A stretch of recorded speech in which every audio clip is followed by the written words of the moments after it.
Hello again, Aquarius. It's March 2020, Dadhichi here, and I've got your horoscope in front of me right now, or is it to my left from your position? This is Aquarius, your sun sign, for those of you that are tuning in. For those of you that know your lunar sign or even your rising sign, you might be able to apply some of what I'm saying for the month of March to your horoscope. A delicate balance between this transit of Venus, your best planet, against the 12th house jam-packed planetary pile-up. This is all the past and hidden parts of your personality being balanced by the third house of mental activity. Fortunately, Venus here means you have to find a way of circumventing those thoughts, those experiences, those memories, those past things, the skeletons in the closet that are not feeling good. That may happen rather abruptly as Venus transits here into the lower part of your horoscope from this third house into your fourth house on the 5th of March, as you can see there, making close contact with that really zany Uranus. It's a bit of fun times for you if you want. There may be, for some, generally a shocking or disturbing experience, but because Venus is a very friendly planet, and actually Uranus is your modern day astrological ruler, the coming together of these two planets is really quite formidable. And the other thing I might mention is that Venus is in its own sign, the second point, and the third point, that's Taurus.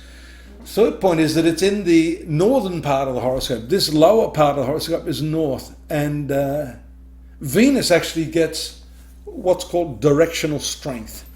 So Venus is ruling your higher studies, your legal matters, it's ruling your domestic experiences, your home life, and also your mother. It is a very strong personal connection with your mother. And you notice here you've got the full moon that took place around the 9th or 12th here in the 8th house, which has to do with financial matters. And that has to do with the resources of other people, the resources of your partner or your marital half.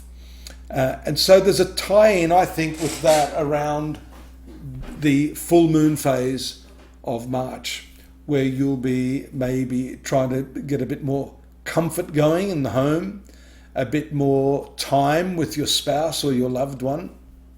But you've got to be careful not to let all of this stuff here, this is the stuff that will be a concern. Here's the interesting thing.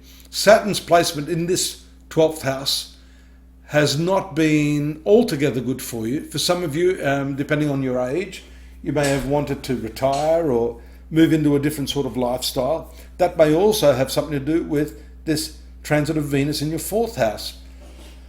But what I'm looking at here for the first time in 2.5 years is the shift from this 12th house of all these hidden secrets, these issues of the past, some resolvable, some not, where there's going to be a distinct lifting of that pressure or responsibility off your shoulders. Could it be that you are simply allowing all of the past to wash off, to just float by like water off the duck's back? I think if you can do that, then you're going to find a lot more of that inner happiness, which is also shown by Venus transiting in this fourth house. Period of internal happiness and peace. The 12th house is a spiritual house too, by the way, Aquarius. So when you see all of these planets here, there's no doubt there's a lot of energy converging on you, resolving some of these past issues and somehow breaking free. Breaking free sometimes is simply a matter of attention.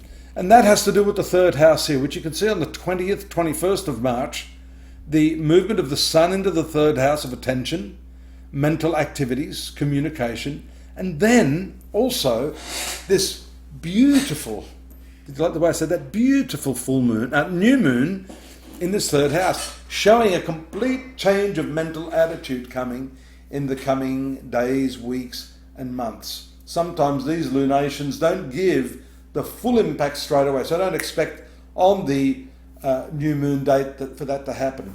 Also, coinciding with that, Aquarius, is your co-ruler Saturn moving into your sun sign. So this, apart from the fact that Mars is creating a little bit of upheaval and tension and stress and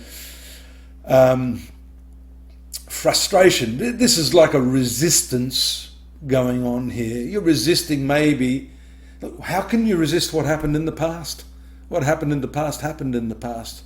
You are maybe resisting the way you handled things, the way you transitioned out of that. It's all gone now. As I keep saying to many of you here, the past is really a graveyard, and all you're going to experience there going back there again and again are the dead. So I strongly recommend you freshen up your mental attitude, your perspective, which is shown by this. Deepen your peace of mind, your connections to family this month with Venus here in your 4th house. Allow your strength and sense of purpose to be dominated by your ruler. Don't let Mars overtake your sensibilities. Be careful too, by the way, and I'll be talking about this a little more next month in April. Mars and Saturn can make you injury prone. So that's where this attention to detail, attention to what it is you're doing in the moment is particularly important. And that is also very much linked to this Venus. This spiritual component, the attention to detail, are all linked to bringing you that peace of mind and focus and success that you're after, both in your worldly life and your personal life as well. Got more there for you at astrology.com.au for the monthly readings, the chronological aspects, the daily readings, the year in focus for you if you'd like to take a look at that. And of course, don't forget, yours truly, if you're looking to have the really deep, serious one-on-one reading with me, I'm more than happy to sit down. We'll make a time and I'll look at your horoscope in detail. Please subscribe and, of course, join me here next month. I look forward to that. Bye-bye.